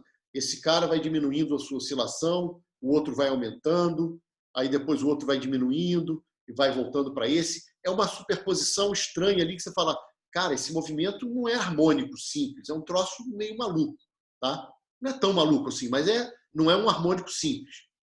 Mas, na verdade, esse movimento mais geral possível desses dois pêndulos é sempre uma superposição de dois movimentos harmônicos.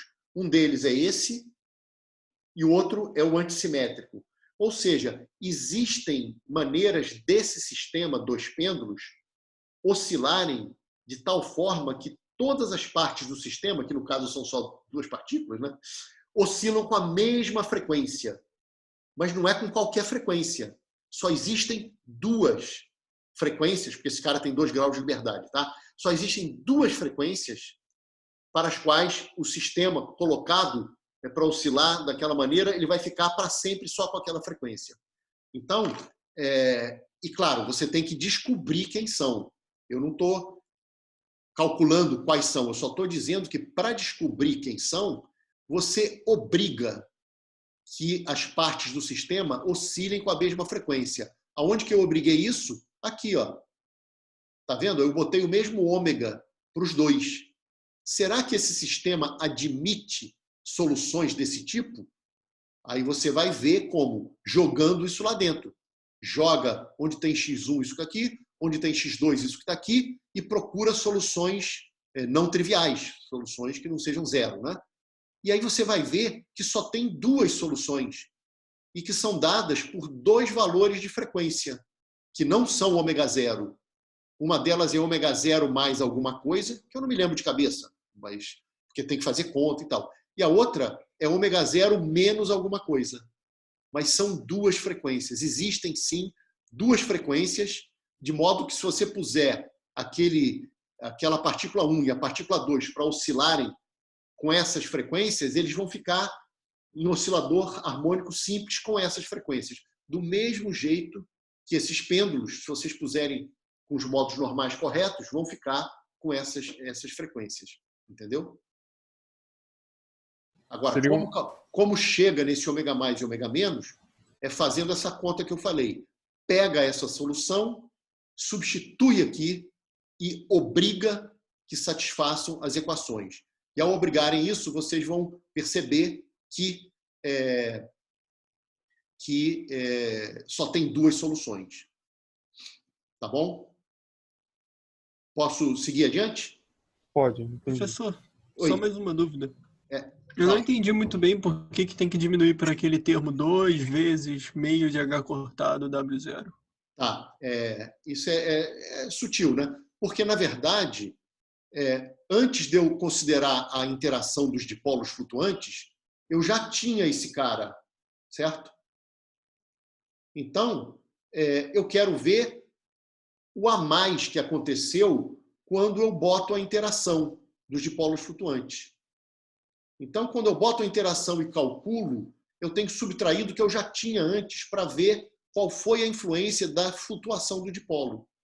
Porque a origem quântica dessa interação são as flutuações do dipolo. Então, quando eu pego o meu sistema com a interação de dipolo e quantizo e obtenho essa energia daqui, só esses 2 primeiros termos, eu quero subtrair o que já existia antes de eu considerar os dipolos flutuantes, que é essa diferença que eu vou interpretar como sendo a força, aqui é a interação, né?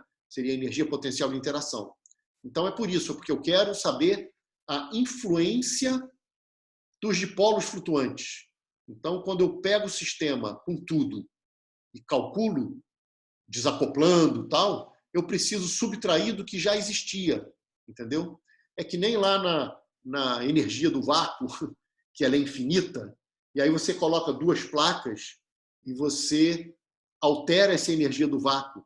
E a tal da energia de Casimir, que é a energia de interação entre as duas placas neutras e no vácuo, você pega a energia do vácuo com as placas, só que dela você subtrai a energia sem as placas, porque você está interessado na influência na energia do vácuo quando você bota as placas.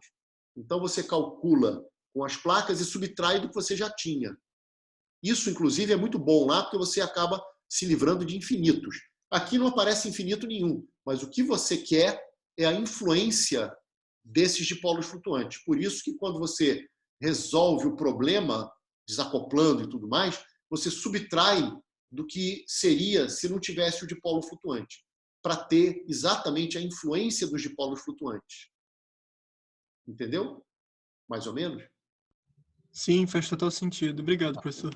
Gente, eu preciso seguir, tá? A gente pode voltar a isso, porque eu adoro esse assunto, a gente pode voltar, mas eu preciso seguir. Eu preciso só fazer um comentário para vocês entenderem uma coisa da apostila que eu vou falar, que é o seguinte. Então, agora é outra coisa, um outro tópico aqui, é o seguinte, no oscilador harmônico amortecido, tá?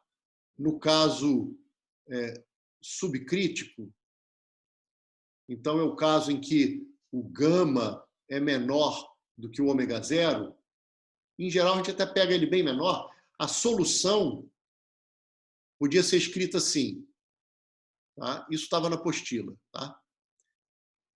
A cosseno, aqui era um ômega 1, não era o ômega zero, e aqui tinha uma outra constante, seno de ômega 1t, onde, se eu não me engano, esse ômega 1 era raiz do ômega zero quadrado menos o gama 2, tá?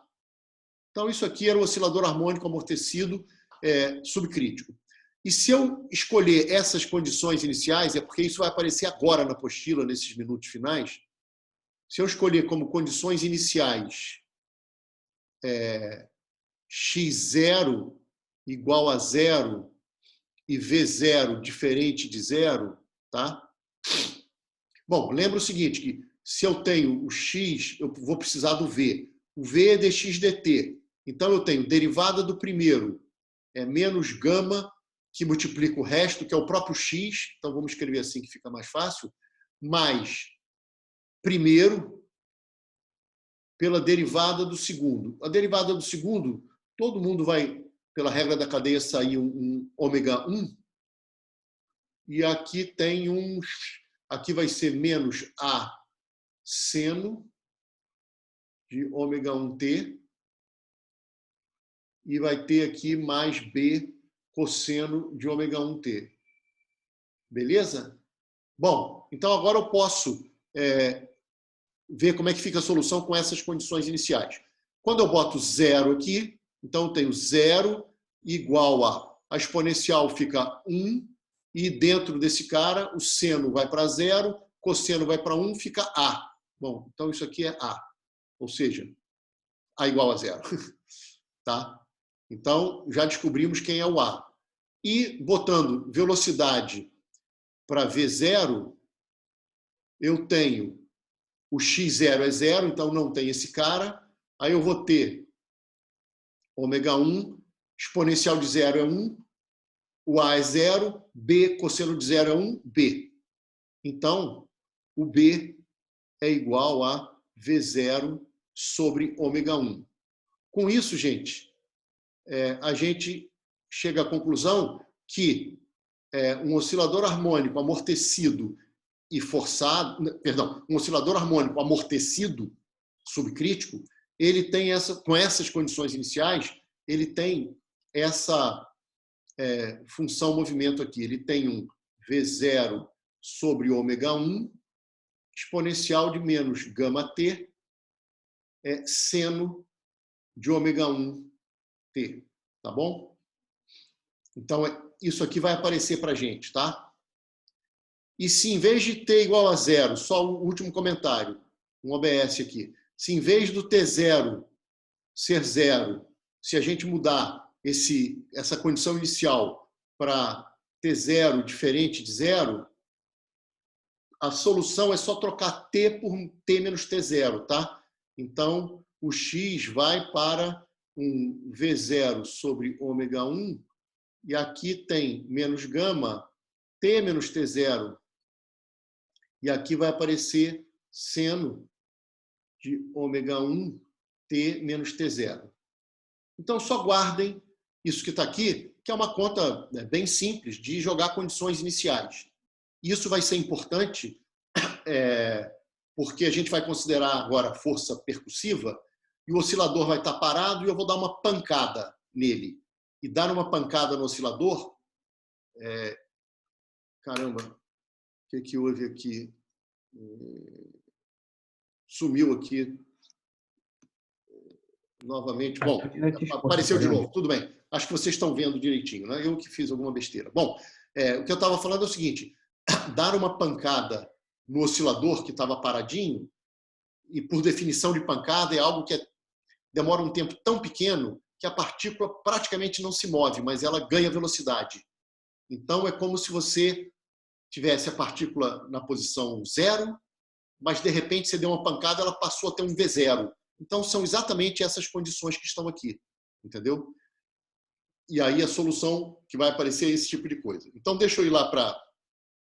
Deixa eu salvar. Eu vou interromper o compartilhamento e eu vou compartilhar de novo. E agora... Cadê é isso aqui? Vocês estão vendo a apostila, gente? Sim. Maravilha. Sim. Então, olha só. Eu vou ter que falar um pouco rápido, porque me restam poucos minutos, mas a gente vai acabar tendo também alguma aula extra e tal, mas eu vou pedir para vocês lerem com calma também esse finalzinho da apostila. Olha só, a gente aqui tinha discutido força harmônica e agora passou para força impulsiva. A força impulsiva, ou percussiva, ou uma pancada, é uma força que atua durante um intervalo pequeno, esse tal é pequeno, mas ainda assim o seu impulso é finito. Tá? Agora, esse tempo é tão pequeno que o ΔX que a partícula anda é muito pequeno, porque esse tal é muito pequeno, mesmo a velocidade tendo variado por um valor finito. Então, é isso que a gente vai chamar de força percussiva, tá certo? E o que acontece é o seguinte, o movimento durante a percussão, ele geralmente é desconhecido, mas ao final da percussão a gente sabe que houve uma transferência, houve um impulso ΔP, tá? Pois bem, então, a gente vai querer, vamos dizer assim, resolver esse problema com uma força percussiva. E aí o que acontece é o seguinte, imaginem que num certo instante T0, a partícula está parada até um certo instante T0, que não é zero necessariamente, tá bem? E no instante T0 começa a atuar aquela força percussiva. Então, logo antes de T0, a partícula está parada e está na origem. E logo depois do final da atuação da força percussiva, ela continua no zero, mas ela tem velocidade. Por quê? Porque a força percussiva, embora tenha atuado durante um instante muito curto, ela transmite um impulso. E a velocidade é impulso sobre a massa. Então, logo depois da atuação da força percussiva, o que a gente tem é, novamente, o oscilador harmônico amortecido sem força, porque a força já acabou de atuar, e é como se a gente tivesse uma nova condição, uma condição inicial, que é exatamente a que eu escrevi no slide anterior. Ele estava parado até que você atua durante um tempo pequeno, de tal forma que, quando termina de atuar, a partícula praticamente estava no mesmo lugar com uma velocidade. E aí a solução dela, no caso subcrítico, é a que eu escrevi no slide, que é a que vai aparecer aqui. Então, o Marcos faz de uma maneira bem detalhada, tá? Mas eu fiz aquele slide para vocês entenderem essa equação que está aqui. Ó. Essa equação está dizendo o seguinte, olha, eu estava parado até um instante t0.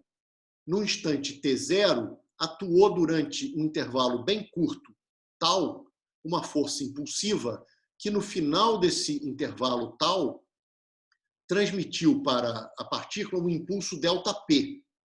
Portanto, a velocidade é ΔP sobre ω1, sobre m, perdão. Tá? E qual é o movimento depois que a força parou de atuar? Depois que a força parou de atuar, é exatamente o que eu escrevi no slide. É uma partícula que está na origem com uma velocidade inicial dada pelo impulso sobre m, pelo impulso ΔP. E, portanto, com uma velocidade ΔP sobre m. E aí eu mostrei que a solução era V0 sobre ω1, e lá tinha aparecido só o T, porque eu tinha feito para T igual a 0. Depois, eu falei que se eu fizesse num outro instante, seria T menos aquele instante. Aqui o instante seria depois que terminou de atuar a força impulsiva, porque só depois que termina é que transmitiu esse impulso que está aqui.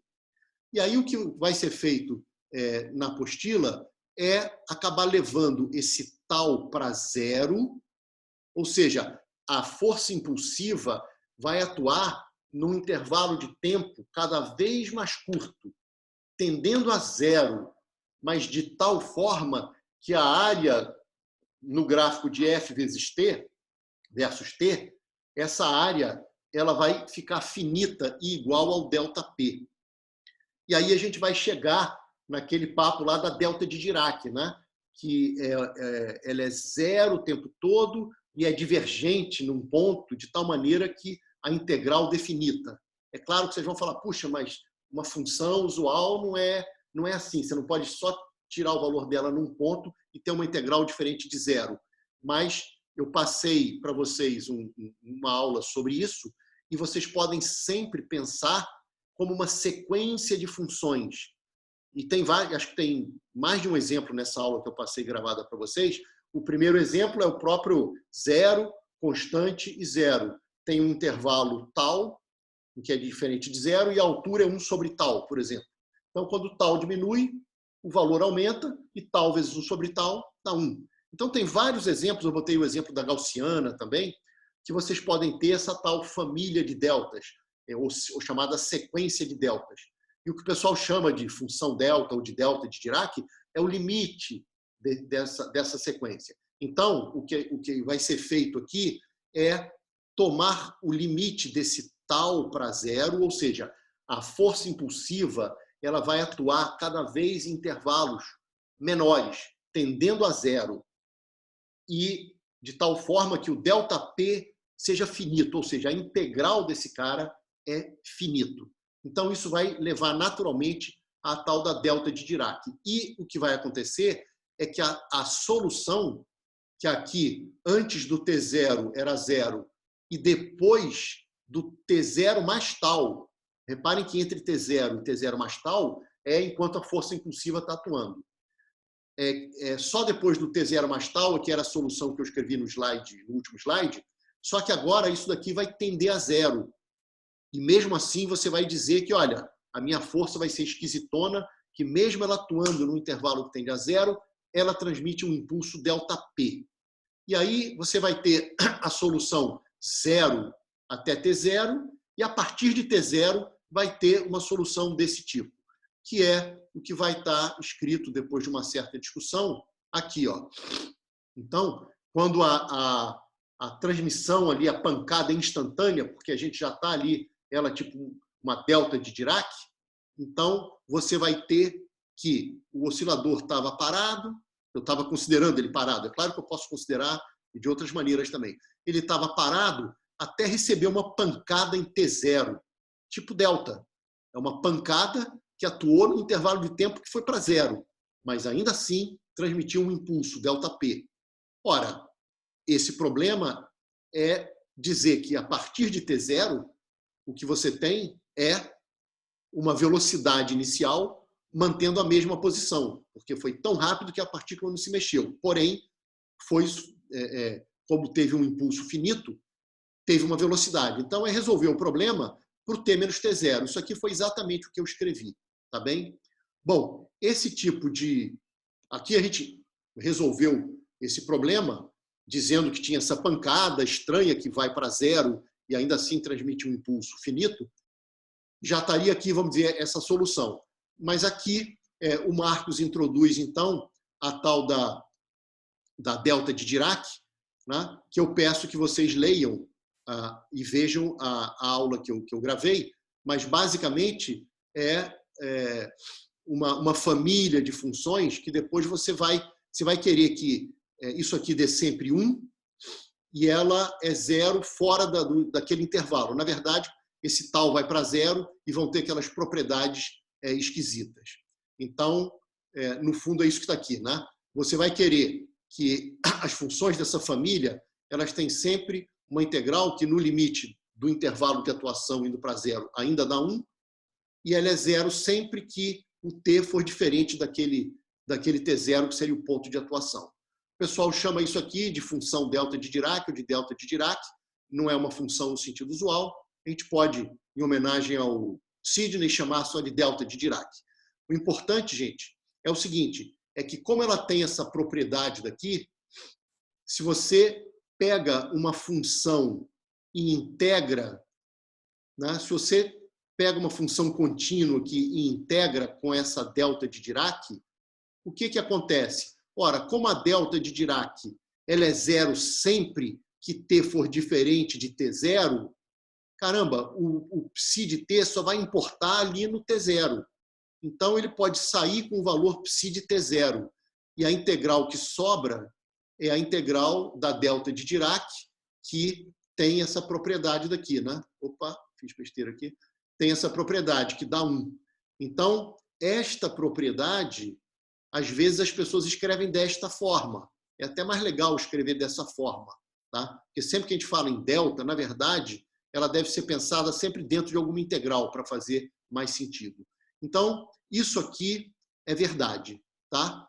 E aí, vocês podem relacionar a delta com a chamada θ de Heaviside, que é a função degrau, que é 0 para t menor do que t0 e 1 para t maior do que t0. E a gente vê que a solução daquele nosso problema era 0 antes de t0 e passou a ter aquela solução que eu demonstrei naquele slide, depois de t para t maior do que t0. Então, isso é escrito de uma maneira compacta a partir da definição dessa função degrau, que ela é 0 até t0 e depois ela passa a ser 1. Maravilha. Então, me deem mais 5 minutos e eu prometo que eu termino. O que eu quero dizer agora é o seguinte, nós até aqui discutimos 2 casos particulares de força prescrita. E agora eu quero mostrar a importância desses camaradas. Uma delas foi a força harmônica e a outra foi a força tipo delta, tá certo? Percussiva. Então, vamos ver primeiro o seguinte. Na equação do oscilador harmônico, amortecido e forçado, imaginem que eu tenho uma certa força F1 de T, tá certo? E aí eu consigo resolver esse problema. Se eu resolvo para F2 e encontro a solução X2, para F3 e encontro para X3, se eu somar, bom, aqui o Marcos somou 2 só, mas isso vai estender para várias, a soma dessas soluções resolve o problema em que do lado direito você tem a soma das forças. É imediato perceber isso porque esse operador aqui é linear. Então, soma das soluções, a solução e tudo mais e tal. Ou seja, quando você bota x1 mais x2 aqui, você vai perceber que o x1 mais x2 é a solução dessa equação com F1 mais F2. Puxa, que legal. Isso não vale só para superposição de duas, vale para superposição de N. Então, você poderia pegar uma força que tem, e dá para mostrar que você pode fazer isso superpondo infinitas forças aqui, por exemplo, forças harmônicas com frequências diferentes aqui. Se você souber a solução para cada uma dessas forças, e isso é o que a gente fez, oscilador, harmônico, amortecido e forçado, você vai saber a solução para essa soma. E por que isso é tão importante? Ah, bom, aqui o Marcos só relembrou qual era a solução. Não, ele já botou para a soma. Então, se você sabe a solução para cada força dessa, e a gente sabe porque ela é uma força harmônica, e a gente trabalhou o caso de força harmônica, a gente sabe a solução para esse caso genérico, que a gente tem a soma dessas forças harmônicas. Seria a superposição daquelas soluções que a gente escreveu aí na apostila. O bacana é que tem um teorema, que é o chamado Teorema de Fourier, que diz o seguinte, que se você tem uma função periódica de período t, esse t maiúsculo aqui, ou seja, f de t, mas o t maiúsculo igual ao f de t, para qualquer t, e esse t maiúsculo sendo finito, você tem uma função periódica, tá? E o Teorema de Fourier diz que toda função periódica tem lá algumas condiçõezinhas, que isso vai ficar no material que eu vou passar para vocês hoje, tá? O material do Marcos também, que está muito bem escrito, bem resumido. Você pode mostrar que toda função periódica desse tipo pode ser escrita dessa maneira, ou seja, uma superposição de cossenos e senos, e se é cosseno ou se é seno, resolver o problema lá da força prescrita harmônica, é tranquilo. A gente botou lá um cosseno, mas tinha um θ0 que você, escolhendo ele, pode virar um seno. Então, você sabe resolver para cossenos e senos, mas as frequências que aparecem aqui são múltiplas desse 2π sobre o período da função, tá? Então, aquele ômega n é n 2π sobre o período.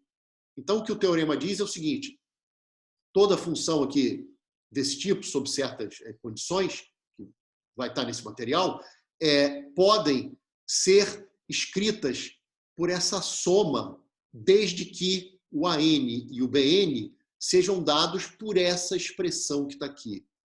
É como se os cossenos e senos formassem, vamos dizer assim, uma base desse espaço vetorial, dessas funções periódicas, e esses coeficientes aqui, os coeficientes de Fourier, eu obtivesse eles projetando. Né? É que nem eu quero saber quem é o Vx da seta V, eu não pego e faço o produto escalar de x chapéu com V. Aqui também eu quero saber quanto tem da componente cosseno de 2π nt sobre o período. Eu vou fazer o produto escalar desse cara da base com a função. Só que o produto escalar aqui, nesse espaço de funções, é uma integral, que satisfaz lá as propriedades de produto escalar e tudo mais. Então, mas isso aqui você demonstra, e está nesse material lá do Marcos. Então, resumindo, olha que passo enorme que a gente deu. Qualquer função periódica aqui pode ser escrita dessa forma, e se ela pode ser escrita dessa forma, e o lado esquerdo daquela equação era linear, que é o que a gente disse aqui, ó, se eu descobrir a solução para uma dada força, ou para duas ou para três, eu sei a solução para a soma delas. Ora, então, com esse teorema de Fourier, fica claro que a gente agora já sabe resolver. Deixa eu ver se cabe na tela aqui. Vou diminuir um pouquinho para caber na tela. Olha, a gente já sabe resolver o problema para uma força prescrita periódica qualquer. Faz o Fourier dela. O que significa fazer o Fourier? Significa pegar, resolver essas integrais aqui para descobrir quem são os ANs que entram aqui e os BNs que entram aqui. Sabendo disso, vocês sabem né, cada probleminha que vocês vão ter que resolver e tem a solução. Então, vocês viram qual foi... o Marco chegou até a botar aqui a solução, porque para cada componente de Fourier aqui harmônica, para cada termo harmônico, a gente soube resolver. Foi um oscilador, harmônico, amortecido e forçado. Ele botou as soluções aqui com as amplitudes, defasagens e tudo mais. Então, essa seria ali uma solução particular, genérica, para essa função periódica qualquer. Então, isso é um passo muito grande, ou seja, mais um pontinho aí para a força harmônica. Resolver para a força harmônica é muito mais importante do que a gente imaginava, porque com essa solução a gente resolve para qualquer força periódica. E aqui, gente, eu sei que eu já passei demais da hora, só para terminar, se a gente sabe resolver também para uma força percussiva, a gente também vai saber para escrever para qualquer força. E, na verdade, é o seguinte, se você pega e chuta uma solução desse tipo, onde esse G, eu já vou dizer quem ele é. Esse G, eu quero que ele satisfaça essa equação 170. Tá? Vocês já sabem o que é a delta de Dirac, é uma coisa estranha, mas vocês já sabem o que é. Zero sempre, exceto num ponto que diverge, mas a sua integral dá 1, tá certo? Pois bem, se vocês souberem resolver esta equação, e saber resolver essa equação, a gente soube, né? Que isso aqui era aquela pancada no tempo telinha que dá como solução aquele problema que está no slide, aquela expressão que está no slide. E agora o que eu estou dizendo é o seguinte, se isso aqui for verdade, se vocês souberem resolver esse cara, e nós aprendemos a resolvê-lo, vocês sabem resolver essa equação para o x com f qualquer aqui. Tá? É só aplicar esse operador na linha 169. Apliquem esse operador em ambos os lados da linha 169. Do lado esquerdo vai ter o lado esquerdo da nossa equação diferencial, do oscilador harmônico, amortecido, forçado. Né? E do lado direito vai ter esse operador atuando nessa integral. Mas esse operador atua nas variáveis t, sem linha. Então ele pode entrar. Mas quando ele entra, ele só atua nesse g, porque o f, aqui ele está com a variável t', que não é a variável t. E se você pega e atua esse operador no g, e o g, por hipótese, é o que soluciona com a força percussiva tipo delta, você atuando esse cara no g, isso aqui vira uma delta. E a integral da delta de f de t', pela propriedade da delta, ela pinça o valor t' igual a t. Então dá f de t. Ou seja, resumindo, o que eu estou dizendo é que se nessa equação para x, p, você puser f do lado direito, a solução particular geral pode ser escrita como 169, desde que g satisfaça a equação com a força tipo delta que está aqui.